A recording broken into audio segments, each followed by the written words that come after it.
Você acredita que o governo tenha sido exitoso no combate ao tráfico?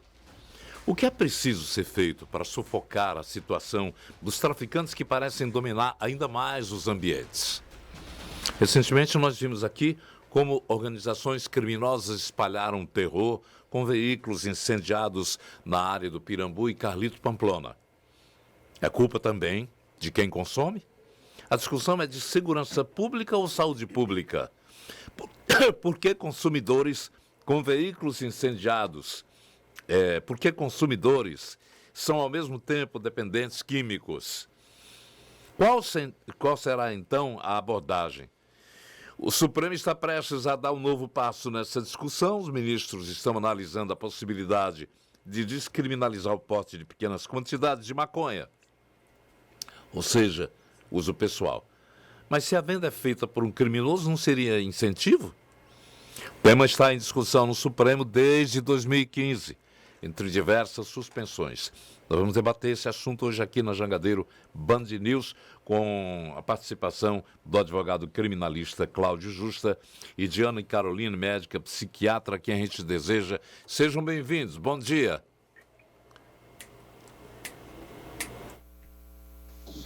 Bom dia.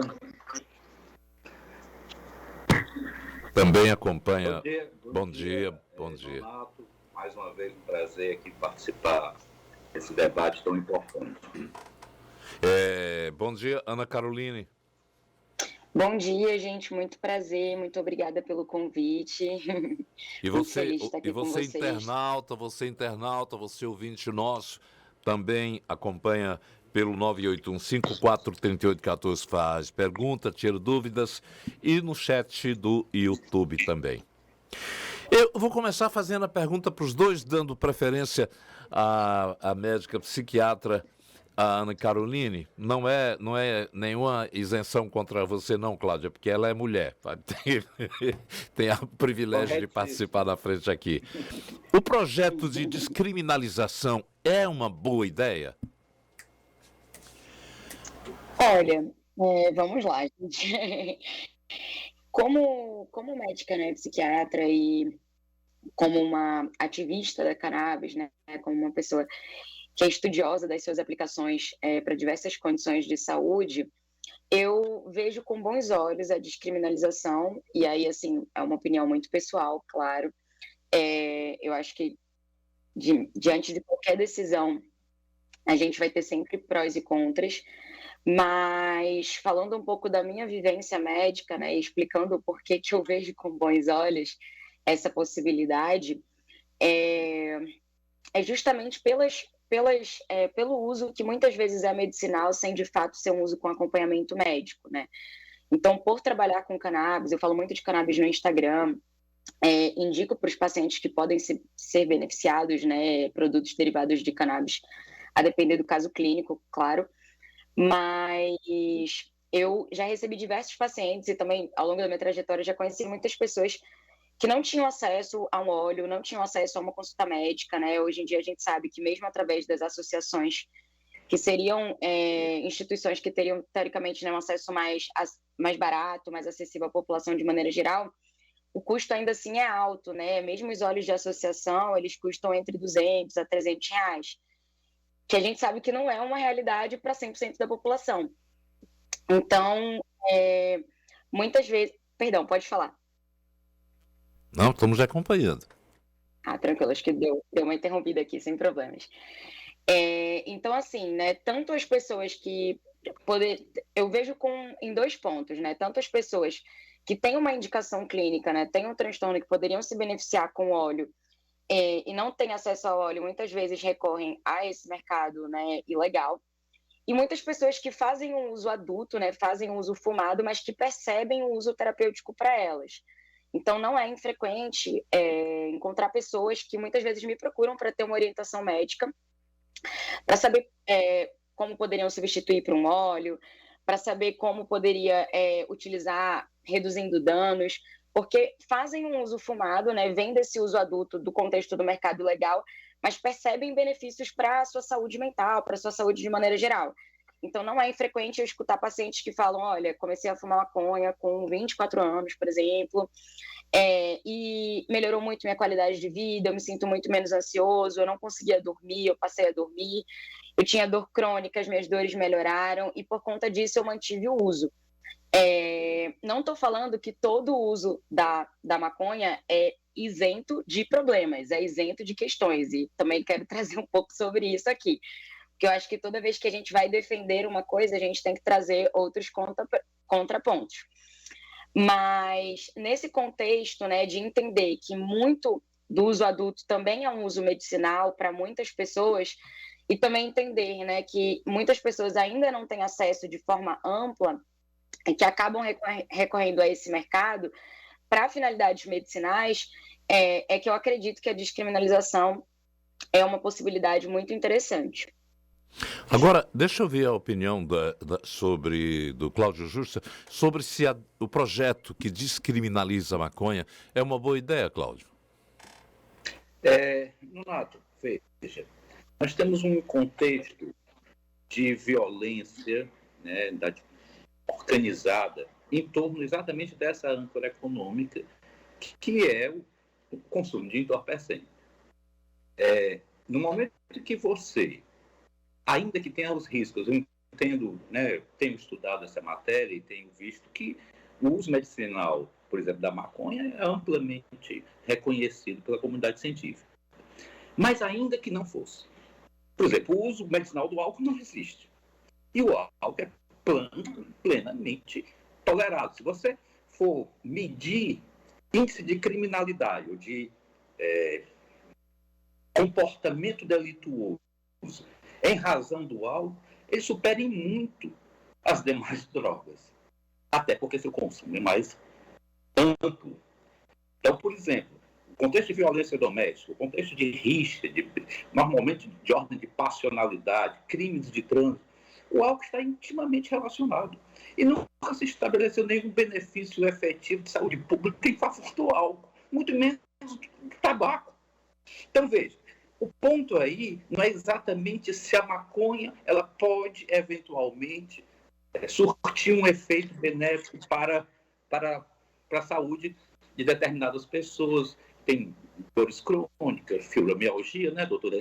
Essas condições, né, inclusive condições psíquicas, que demandariam aí um THC, vamos chamar assim.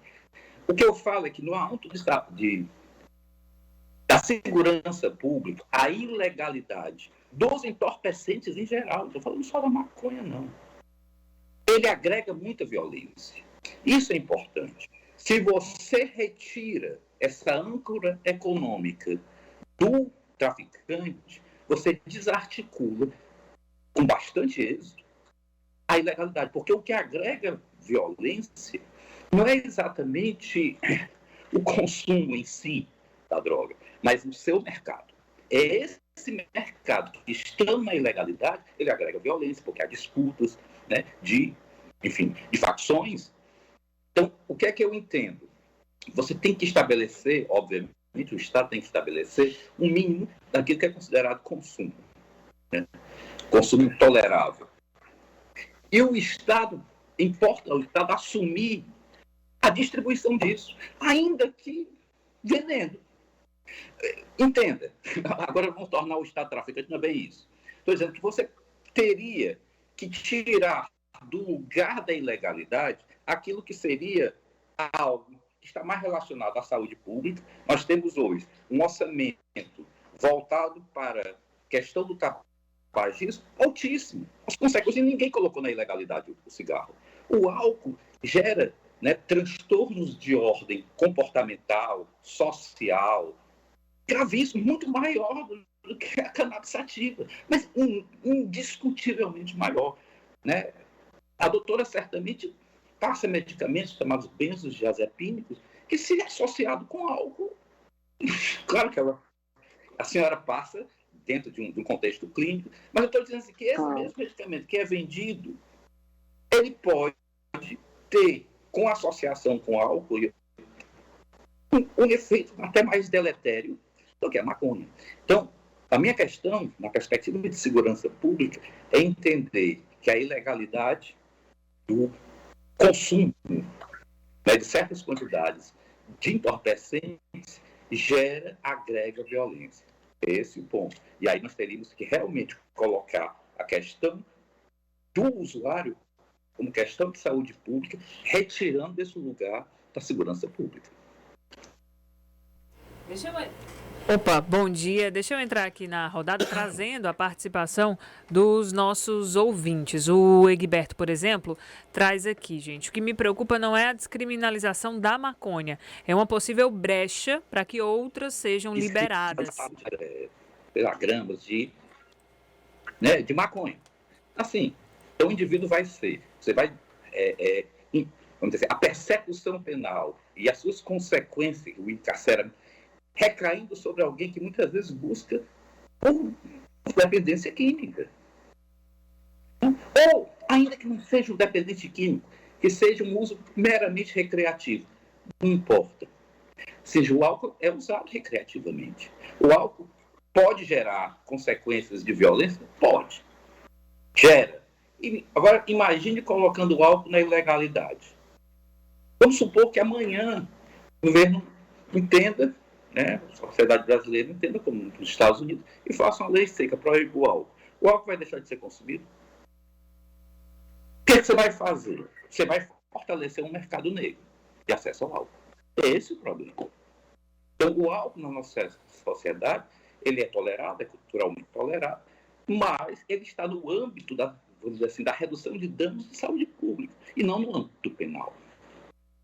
É isso que se tem que discutir com muita clareza, com muita abertura em relação às demais drogas, não só a maconha.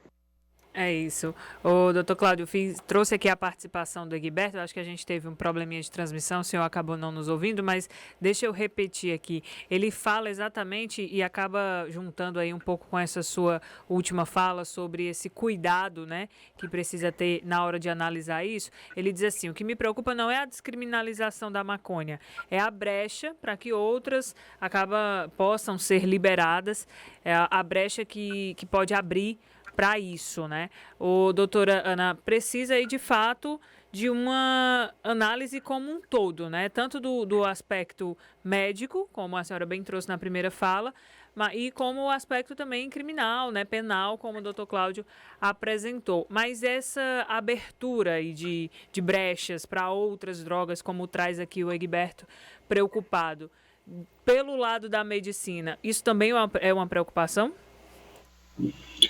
Bom, vamos lá, essa é uma discussão até mais ampla, mas eu acho que a primeira coisa que a gente tem que entender, muitas vezes a gente, falando um pouco da maconha, e a pessoa, essa preocupação dele em abrir para outras substâncias, eu acho que tem várias questões aí para a gente pontuar. Uma por muito tempo a maconha ela foi vista como uma porta de entrada para outras drogas, Isso é uma coisa que hoje a gente questiona muito, porque existem inclusive estudos mostrando o tratamento com cannabis para dependência química de outras substâncias. Então, hoje, o que a realidade tem nos mostrado é que muitas vezes a maconha ela tem sido uma porta de saída para outras substâncias.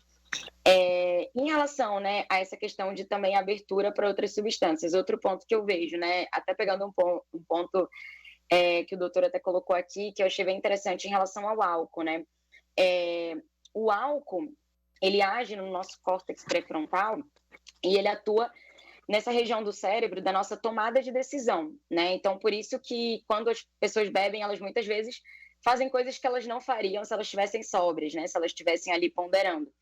E, na verdade, é muito comum na prática clínica a gente ver associado ao uso de outras substâncias o uso do álcool.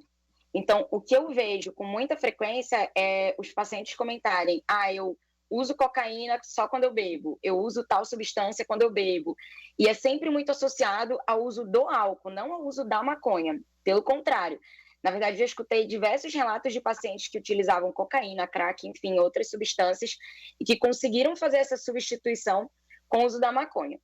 Aí, assim, a pontuação que talvez ele tenha perguntado também é: se liberar para maconha, isso vai liberar para outras substâncias, e como é que vai ser esse uso? Esse uso de outras substâncias, ele já existe, Se você conversar, se você for em qualquer festa, você vai ver que cocaína existe nas festas, você vai ver que bala existe nas festas, MDMA, diversas outras substâncias, um consumo amplo. Então, assim, o fato da proibição não vai impedir que outras pessoas usem. E eu acredito que a descriminalização é importante também vir acompanhada de políticas de redução de danos e políticas educacionais mesmo, para educar a população, né? Faço uso dessa substância, como é que eu posso reduzir danos, como é que eu posso parar, como é que eu posso ter um acompanhamento sobre isso, né? Então, se o receio dele, né, descriminalizando a maconha, isso vai ser um incentivo para o uso de outras substâncias, eu não vejo como um incentivo. Eu acho que, claro, vai ser super importante a gente ter, né, uma política de redução de danos, uma política de saúde pública associada a essa descriminalização, porque não é só, gente, liberou, agora ninguém vai ser preso por conta disso e se virem, né? Não pode funcionar dessa forma também. A gente tem que ter toda uma educação, né, todo um serviço de saúde para também atender essas pessoas, para dar informação, para, enfim, atuar em política de redução de danos, como eu trouxe aqui, né? Para quem não conhece, redução de danos são ferramentas, né, são práticas para pessoas que usam alguma substância e ou não têm condição de parar naquele momento ou não querem parar por algum motivo específico. E aí a gente tem que atuar com redução de danos para que aquele uso seja o menos maléfico, né, o menos perigoso para aquela pessoa.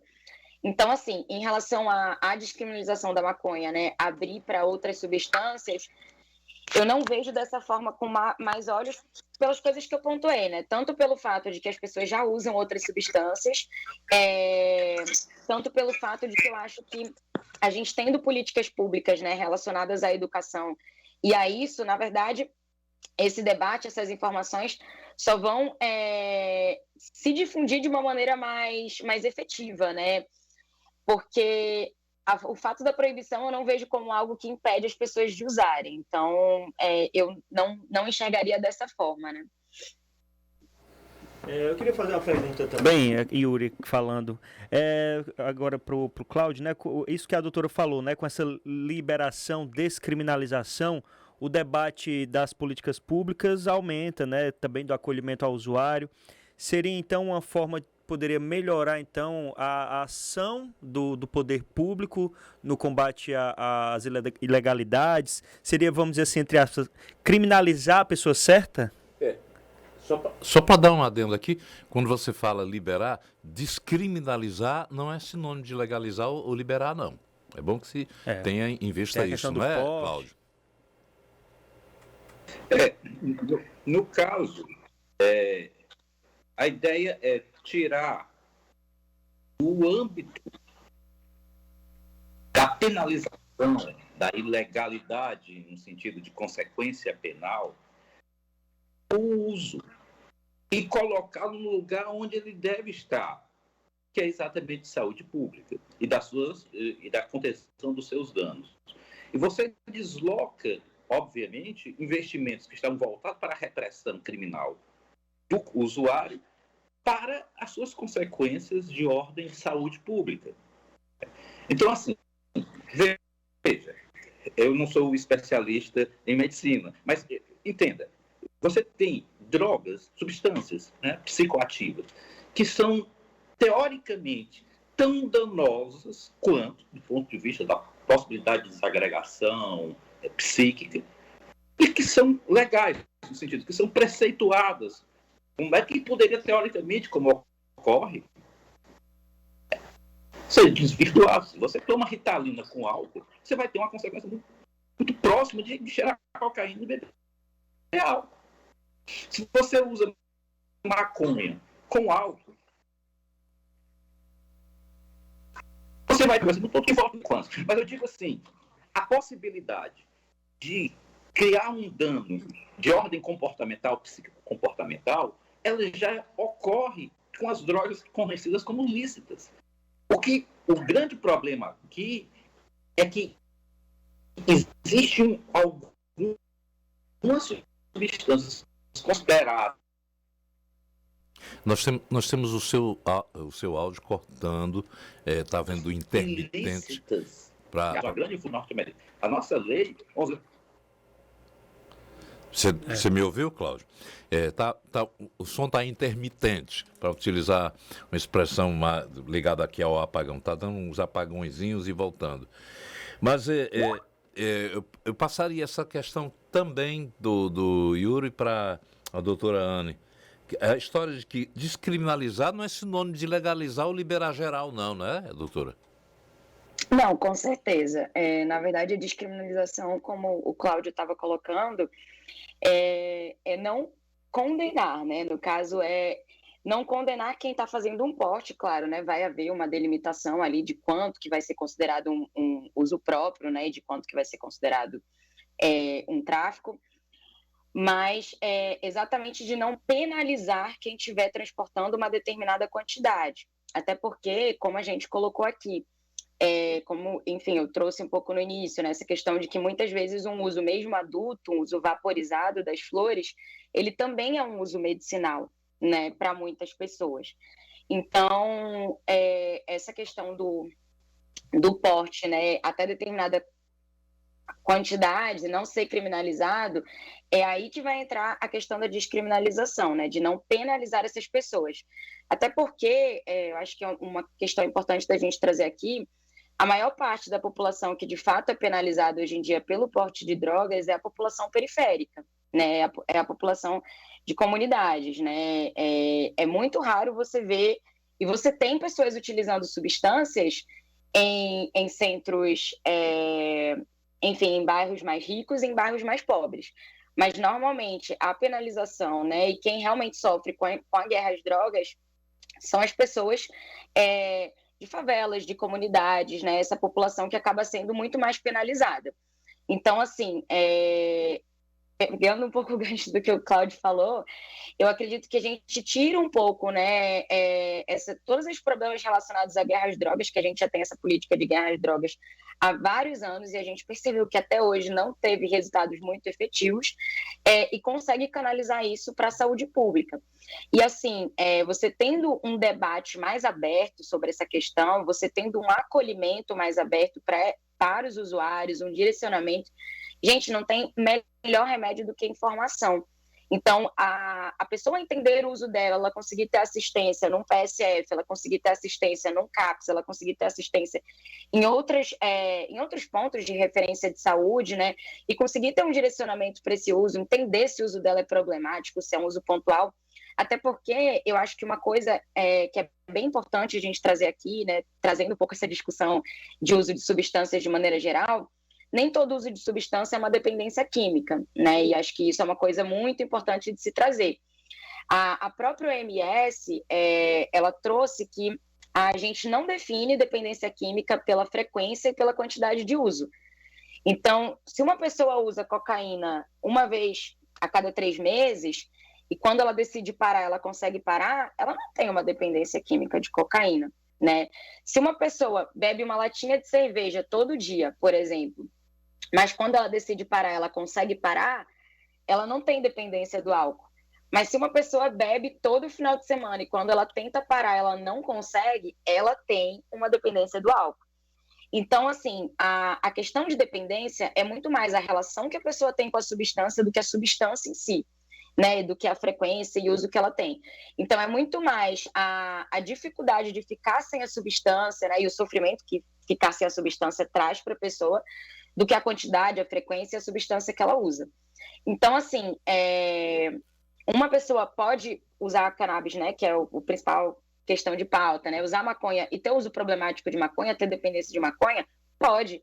É uma substância que a gente tem chance de ter dependência muito menor do que do álcool? Sim. Mas existem pessoas que têm dependência de maconha, existem questões relacionadas ao uso problemático de maconha, uso crônico pode gerar algo que a gente chama de síndrome amotivacional, né? Que é uma questão de desmotivação, indisposição, falta de vontade de fazer as coisas. Isso o uso crônico pode gerar. Existem alguns estudos, né, que relacionam o uso de maconha com a abertura de quadro de psicose. Isso também é uma questão que eu acho importante a gente trazer aqui. E acho que isso também dialoga muito com a questão da educação, né? Eu estava até num congresso agora em junho nos Estados Unidos, e eles têm a legalização mesmo da maconha lá, né? Tem maconha em dispensário, então outra realidade em vários estados dos Estados Unidos. Eu estava num congresso de psiquiatria e uma coisa que um colega psiquiatra falou que eu achei muito interessante é que o que ele se preocupava com a descriminalização lá nos Estados Unidos era com o seguinte ponto, né? Ele falou, olha, eu não estou aqui questionando a descriminalização. Eu sou super a favor da descriminalização. Quem quiser usar maconha que use, né? Ele falou até dessa forma lá. Mas o ponto que eu trago aqui é, aqui nos Estados Unidos, o que tem acontecido.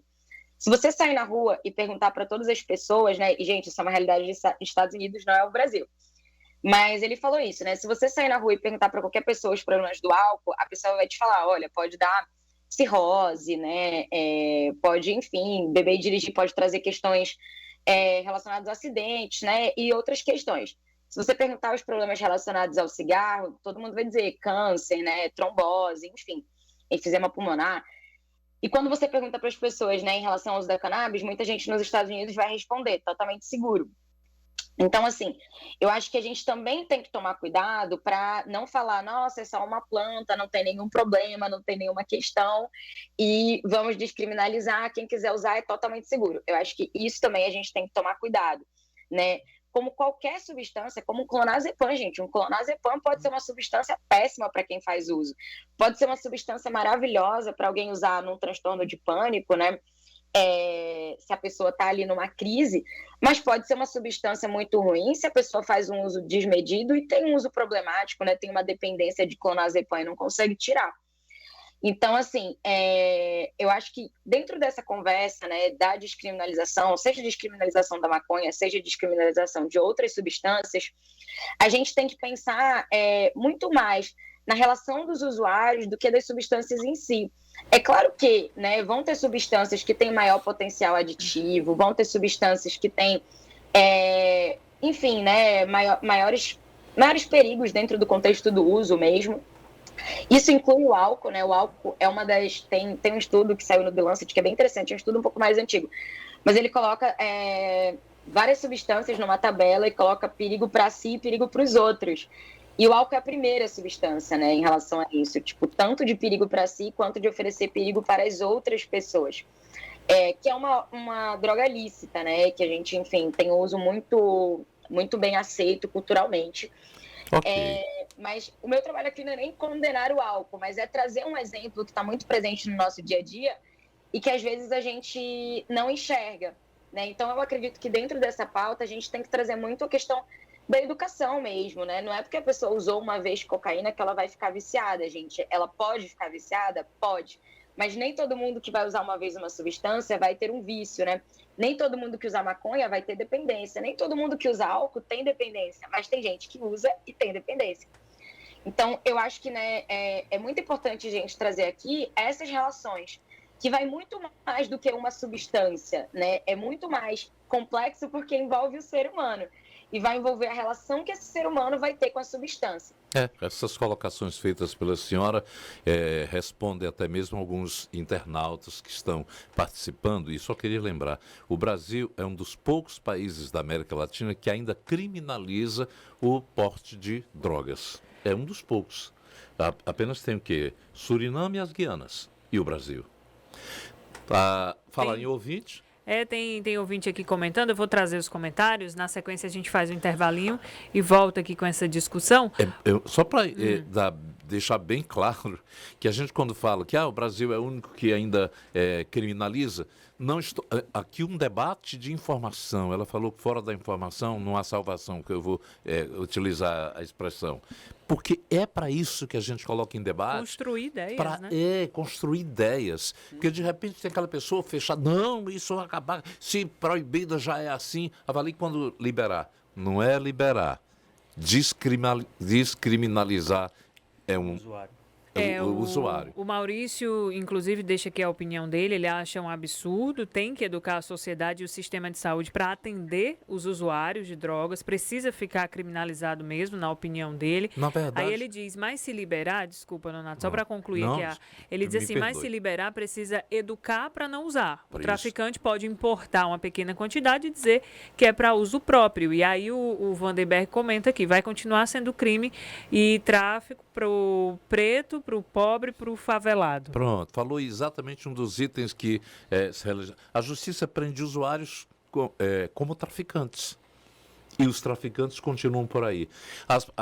Existe estatística de que as vidas negras importam. Um levantamento feito pela agência pública analisou 4.000 sentenças de tráfico lá de São Paulo, mostrou que pessoas negras são as mais condenadas, enquanto os brancos não são tão condenados. É uma história que é para avaliar tudo isso, que a gente vai fazer um intervalinho aqui pedindo a atenção tanto do Cláudio quanto da Andy e dos ouvintes, que a gente volta já. Jangadeiro Band News FM. Olá, de volta, né? Tem algumas participações aqui de ouvintes. Deixa eu trazer um trechinho aqui da fala do Barruan. Nonato e debatedores, Carla Mori, Yuri e os amigos aí que foram convidados, também está um pouco muito difícil debater no Brasil, que se o cara for a favor, o cara é de esquerda. Se o cara for contra, ele é de direita. Está muito polarizado essas coisas. Tudo que você discute hoje no Brasil está dessa forma. E eu sou a favor da liberação de pequenas quantidades, porque eu moro na comunidade aqui do Bom Jardim e a juventude do Costa usa fuma maconha.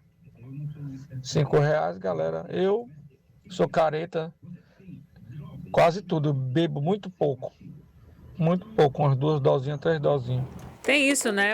Todo esse acesso aí que o Barruan traz, que já existe nas comunidades principalmente, né? Não existe uma criminalização, não só relacionada à questão do consumo em si, mas em tantos outros tipos de crimes que parece que as coisas vão normalizando, né, Nonato? Vamos de volta aqui para conversar na parte final. Você tem perguntas a fazer, Yuri? Não, na verdade eu queria só o comentário do Cláudio nessa questão mesmo da descriminalização, porque um ouvinte que trouxe, né, da doutora também, das pequenas quantidades, né, mas como saber se vai ser o usuário, né, o próprio traficante pode pegar as pequenas quantidades. E eu aproveito, mato uma curiosidade minha, quando tem um caso de paciente seu que necessite do uso de cannabis na área do mercado legal, mesmo assim, há necessidade da médica psiquiatra informar a prescrição a uma autoridade de segurança de que ele está usando porque é um paciente? Doutora? Quer responder primeiro, Cláudio? Que naquela hora acabou cortando, eu fiquei falando, pode ir, já respondo. Eu entendo o seguinte, nós precisamos deixar claro que quando nós falamos de descriminalizar, estamos dizendo que o aparelho repressivo do Estado não deve atuar sobre aqueles que são usuários. E sim, aí sim, deve focar a sua persecução naqueles que são os traficantes. Obviamente que se você permite o uso e não reprime o tráfico, vamos chamar assim, ele vai permanecer, vai tentar, de alguma forma, escamotear a lei. Por isso que é importante também ter um espaço de fornecimento. Não basta descriminalizar o uso. Você tem, como na Holanda, você tem que ter espaços de acesso que sejam lícitos. Por exemplo, uma pessoa que fuma, ela vai a um posto de gasolina e compra um cigarro. Lá está lá as fotos mais horríveis do mundo, dizendo que, bom, está no âmbito da liberdade de discernimento dessa pessoa, se a pessoa deve continuar fumando ou não. Agora, se eu chego com um pacote enorme na fronteira ali, eu já não sou usuário de tabaco. Eu sou um traficante, um contrabandista, vamos chamar assim. Do mesmo modo, você tem, por exemplo, substâncias, a doutora falou de clorazepam, que é o Rivotril. Até 3 caixas, a pessoa está se sentindo ansiosa, com pânico. Ela pode receitar até 3 caixas. E eu tenho como se fosse uma espécie de um recibozinho da receita, mostrando que essas 3 caixas foram receitadas pelo médico. Agora, se eu chegar com um pacote de caixa dentro do meu carro, e a polícia me parar, eu vou ser autuado por tráfico de psicotrópico. É nesse sentido. Veja, eu não vou ser autuado se eu tiver com 3 caixas de Rivotril e com a receita. Mas eu vou ser autuado, e qualquer um de nós, se eu tiver com um pacote de Rivotril e não for farmacêutico, não estiver ligado à indústria de farmácia, alguma coisa dessa ordem. Isso é tráfico. Então, quando se diz, o alprazolam é discriminado. Depende. Depende. Se você for para usar sob prescrição médica, sim, em uma certa quantidade. Se você encher o seu porta-mala de alprazolam, você vai preso. É preso. Então, assim, o que é importante a gente deixar claro é que a repressão ao tráfico vai continuar e deve continuar. O que se está tentando é deslocar o uso, ainda que recreativo, né, porque, enfim, do âmbito penal, para que as suas consequências, eventuais consequências de saúde, sejam tratadas no âmbito da saúde. E há, sim, a necessidade, uma vez tornando essa providência, vai ter outras substâncias de alteração, de potencial de alteração comportamental, você vai ter que ter um aparato de saúde que venha responder a isso, sem dúvida. Uma ampliação dos núcleos de atendimento psicossociais, enfim. Cláudio. Você não pode simplesmente aumentar, vamos dizer assim, permitir uma maior, né? Porque a tendência, sim, se a pessoa gosta daquilo, você pode usar recreativamente, a uma certa quantidade, você tem, sim, potencialmente a possibilidade de ampliar o uso. Ok. Essa ampliação de uso tem que vir acompanhada de um aparato de investimento de saúde pública. Por quê? Porque nenhuma substância dessas que estão discutindo, né, sobretudo o cannabis, está isenta de risco. Né? Seja de ordem de surto psicótico, desencadear surto psicótico, até mesmo dependência químicas, mas assim, severa, impossibilita esse indivíduo de exercer um trabalho, enfim. Pode ocorrer. Cláudio. Agora, ainda é menor, só concluindo, do que a consequência da ilegalidade. É aquela ela agrega menos violência, a menor risco social, a permissão do que a proibição. É a questão do tempo. Tempo, que não permite que seja ampliado o debate. Mas só sim ou não daquela pergunta que eu fiz para a doutora Ana, com relação a ter que, quando você dá prescrição com a receita para alguém comprar a droga, tem que informar a autoridade pública hoje? Vou tentar responder o mais rápido possível. Tem que ser bem rapidinho. Na verdade, assim, né, produtos, quando a gente indica cannabis, você tem vários produtos à base de cannabis. Tem óleo, tem gummy, tem spray nasal e até pouco tempo atrás a gente podia receitar as flores in natura. Mas aí eram flores in natura via importação, né? Só que agora em julho, a Anvisa proibiu a importação de flores in natura. Então hoje a gente só pode prescrever outras apresentações, óleo, gummy, spray nasal, como eu falei. E aí eu não preciso notificar, né? O paciente pode transportar os produtos tendo a receita médica e a autorização da Anvisa, se for um produto importado, ou com receita médica e laudo, se for um produto de associação nacional.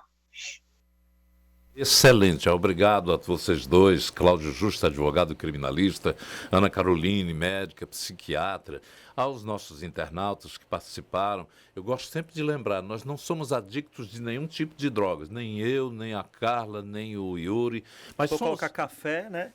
Ele meu amigo, aí interna. Mas nós somos defensores da informação livre, como falou a Anne. Transparente, onde o cidadão seja informado sobre benefícios e danos de tudo que a gente consome. E me recordava aqui para o Yuri nos bastidores que há tempos atrás, na época em que autoridades religiosas proibiam os fiéis de, olha, você só pode fazer isso, o crime o livro O Crime do Padre Amaro amaldiçoava e não ia para a cadeia não, ia para o inferno. Nossa. Era. Uma pena mais? Era uma pena muito... Então, as pessoas não liam e escondiam, fugiam do livro. Por quê? Porque era a história de um padre que apaixonou-se por uma moça. E isso, a realidade mostra que quando você tem consciência do que é correto, certo, errado, não precisa você negar o direito à informação. Por isso que esse debate é importante. Agradeço a vocês dois. Muito obrigado. Obrigado, Donato. Mais uma vez. Muito obrigada. Tchau, Carolina. Obrigada pelo convite, gente. Tudo de bom. De nada. 10h54.